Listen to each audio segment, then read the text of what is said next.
Jai Hind everyone. Good morning to all of you. This is Pooja Upadhyay from Shri Ram Public School. Student in the communication chapter, which is a part of your direction. Till now we have finished the meaning and the features.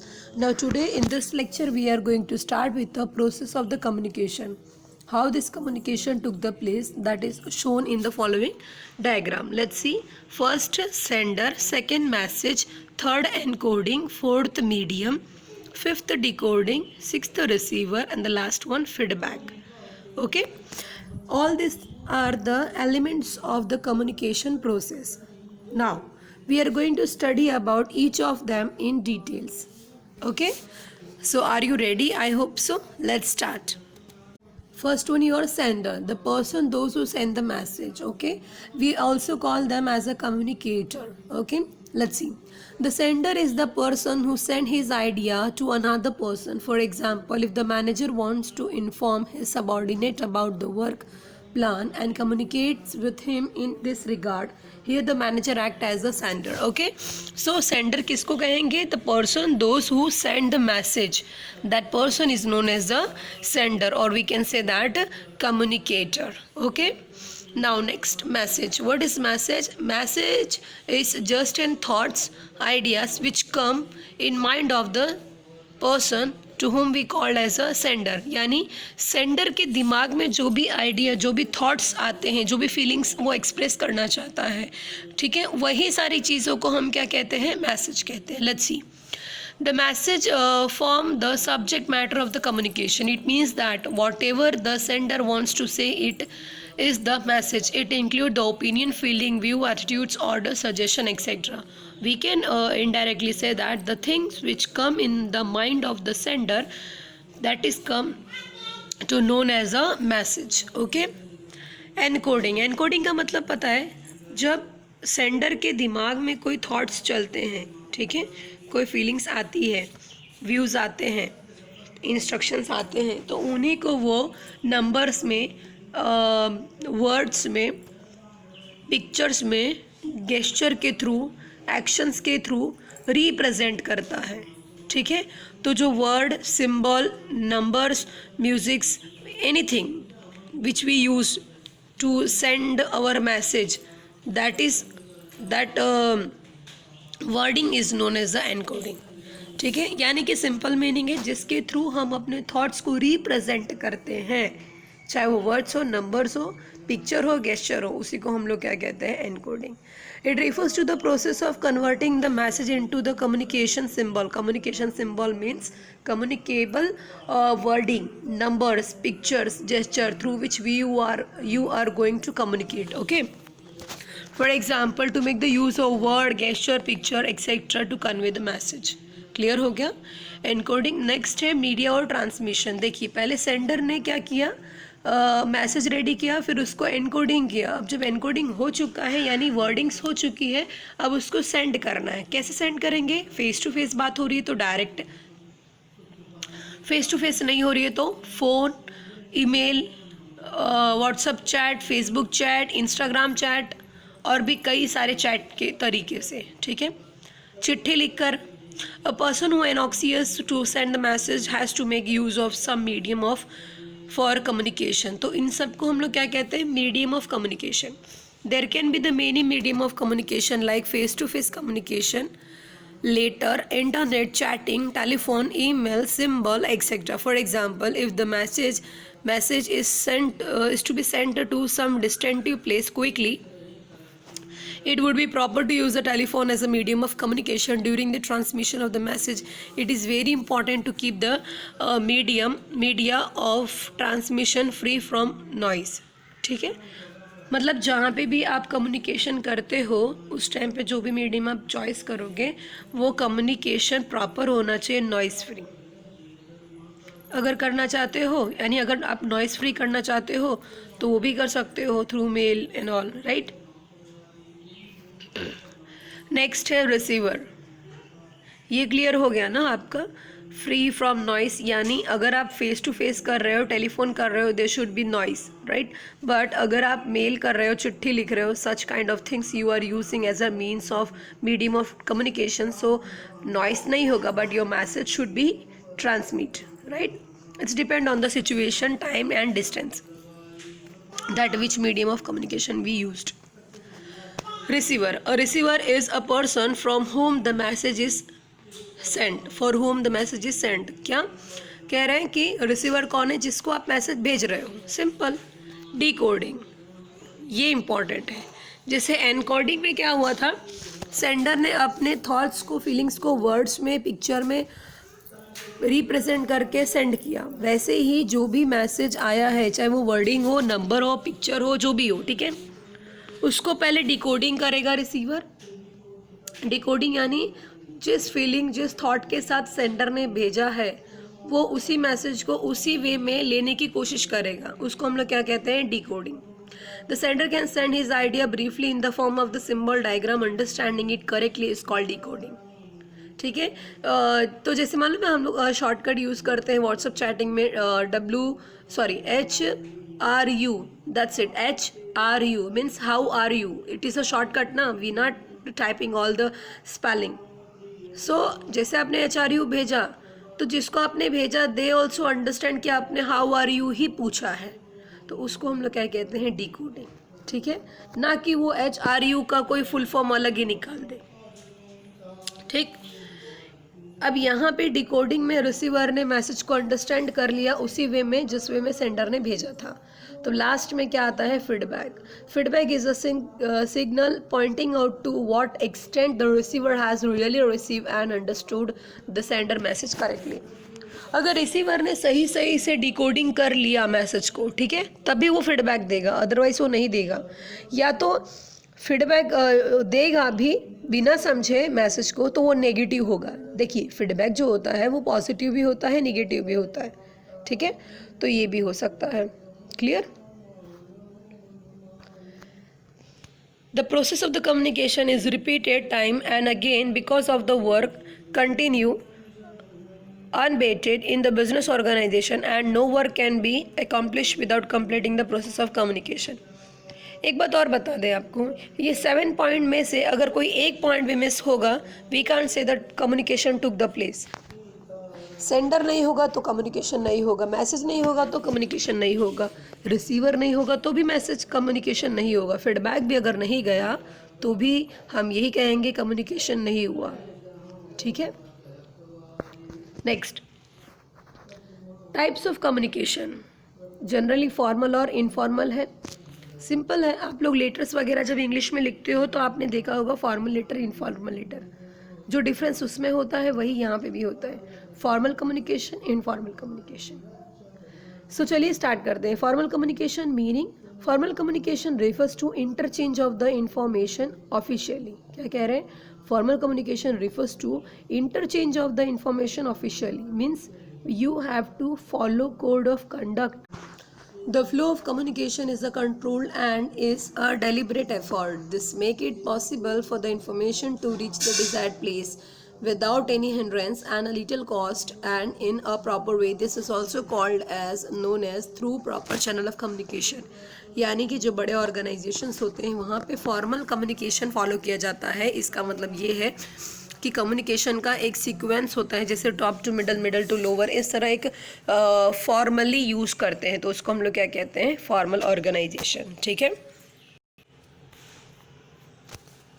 Next है हमारा features. Following are the feature. First one, written and the oral. Formal communication जो है वो written communication भी हो सकता है, oral communication भी हो सकता है. सी, formal communication can both be written and oral.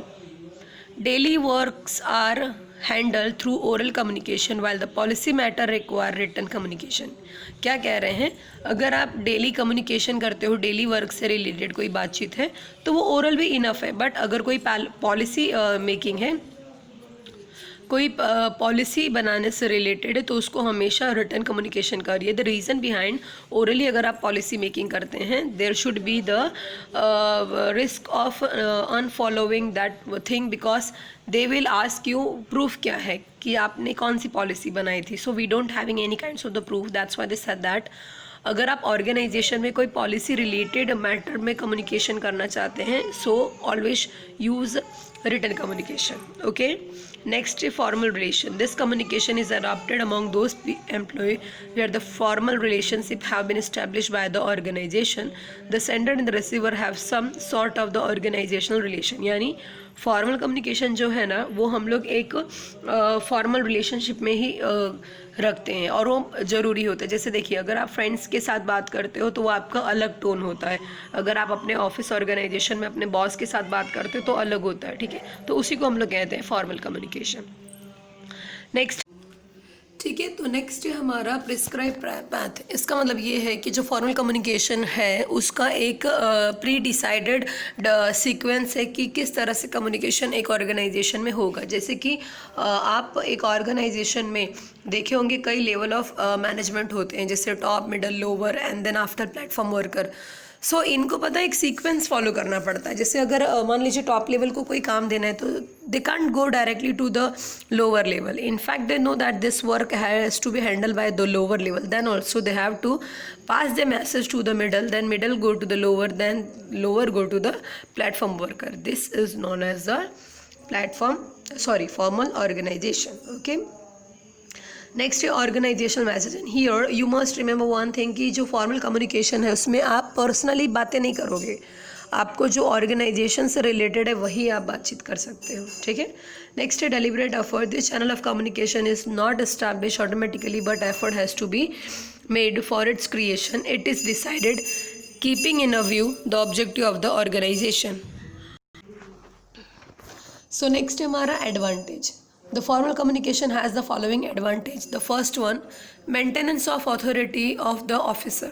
Formal communication maintain the constant relation among the superior and the subordinator, as a result of which the dignity of the line superior is maintained. क्या कह रहे हैं? Maintenance of authority of officer, यानी जब आप किसी के साथ बातचीत करते हो ना, in fact they are your relatives और your friends in the organization, but when you outside then they are your friends और रिलेटिव्स.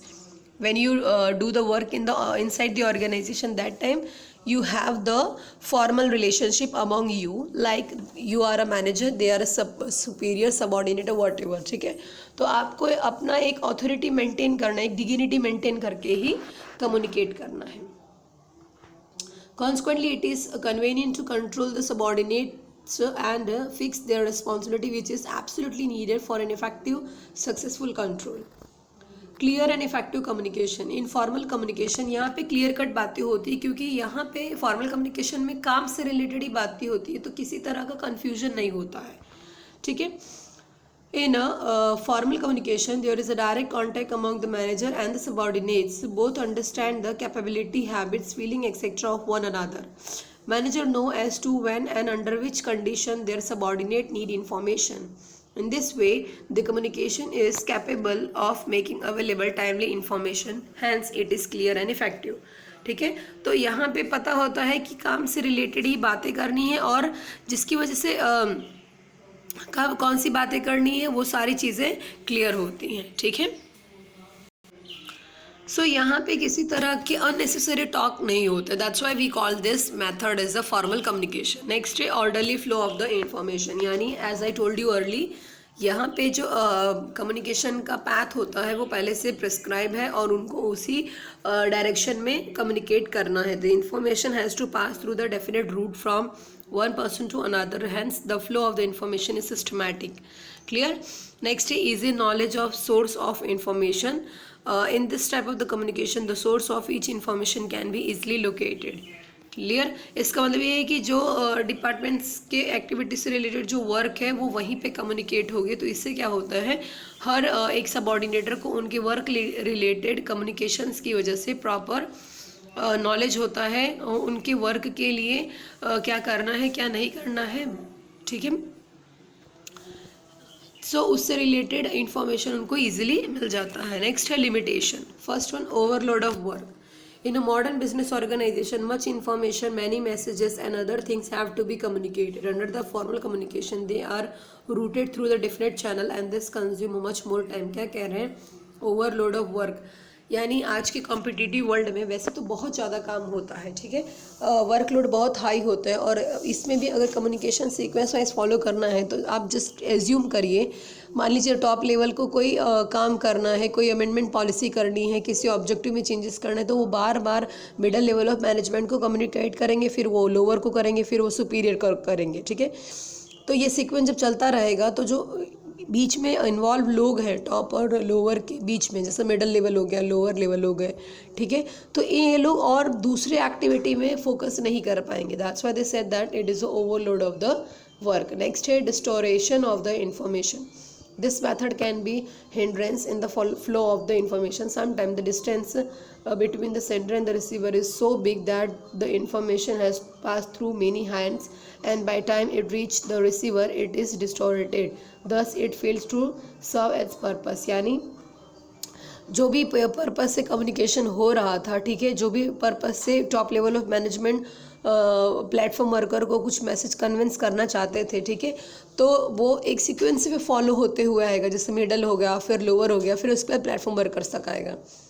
तो इसमें क्या होता है, टाइम ज़्यादा चला जाता है, ठीक है, और जो मैसेज था वो जिस पर्टिकुलर पीरियड के लिए था वो पीरियड भी चला गया, तो अब ये मैसेज क्या हो गया, यूज़लेस हो गया, ठीक है।